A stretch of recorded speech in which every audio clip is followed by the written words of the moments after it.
One of the biggest hurdles in learning a new language is sounding, well, natural. You want to move past the textbook and really connect with people. Well, there's this one simple, everyday Japanese phrase that's like a secret key to doing just that. So let's dive in. I'm sure you've heard this one before. Ja matane. It pops up everywhere, right? In anime, in movies, in everyday life in Japan. It's a real cornerstone of just casual, friendly chat.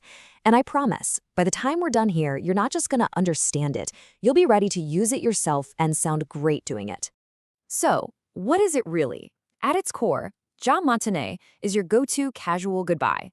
It's what you say to your friends, your family, pretty much anyone you're comfortable with. It's got this warm, friendly vibe, and trust me, you'll hear it all the time. It's basically the sound of a natural, easy farewell. Okay, to really get the feel for it, we've got to break it down. It might sound like one single smooth phrase, but it's actually built from three totally separate parts. And once you see them, the whole meaning just clicks. It's pretty cool. All right, here they are, our three little building blocks, ja, mata, and ne. See? Each one is super simple on its own, but the real magic, the nuance, happens when you put them all together. So let's take a closer look at each one. First up, we've got ja. Think of this as your little conversation starter for saying goodbye. It's kind of like saying, well then, or all right so. It's this really subtle, natural way to signal, okay, I'm about to wrap this up. Next is mata. And this is the real heart of the whole expression. Mata just means again. And think about that for a second. Isn't that a fascinating little peek into the culture? The default casual goodbye isn't farewell forever, it's again. It's like the whole phrase is built on the assumption that you'll see each other again, which makes the goodbye feel really hopeful and positive. And finally, we have ne. This is the secret sauce. Ne is one of those sentence-ending particles that doesn't really have a one-to-one translation in English, but its job is so important. It just softens the whole thing up, it adds this layer of warmth, almost like tacking on right at the end of a sentence to get agreement. It really shows how important creating a sense of harmony is in Japanese communication. It turns a simple statement into a shared, friendly moment. So, we've taken it apart, right? We've looked at all the pieces. Now let's put it all back together and really see how these simple parts create such a warm, complete feeling. So here's the formula in action. You start with ja, which is your well then. You add mata, which means again, and you top it all off with ne to make it friendly.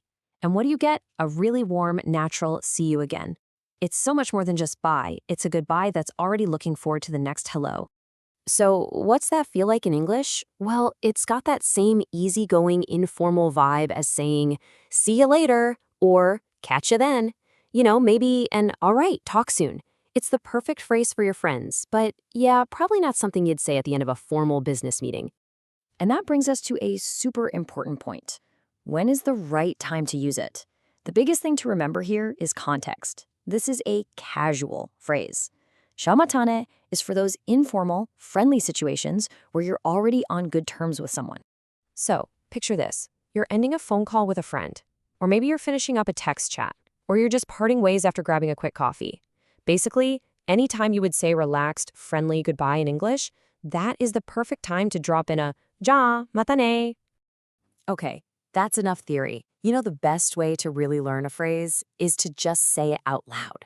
So this is your chance to get the sound and the feel of it in your head, so you can use it with total confidence. You ready? All right, let's say it together. I'll say it twice. Just listen closely to the rhythm, the intonation, and then give it a try yourself. Here we go. Ja mata ne. Good, one more time. Ja mata ne. Fantastic. Just like that, this simple phrase is now officially in your Japanese toolkit. What we've seen today is that sometimes the simplest words can tell you so much about how a culture thinks about connection. Yawatane isn't just goodbye. It's this tiny, powerful expression of an ongoing relationship. It really makes you wonder, doesn't it? What other simple phrases out there hold the keys to unlocking a whole culture? Thanks for joining this explainer, and until next time, yawatane.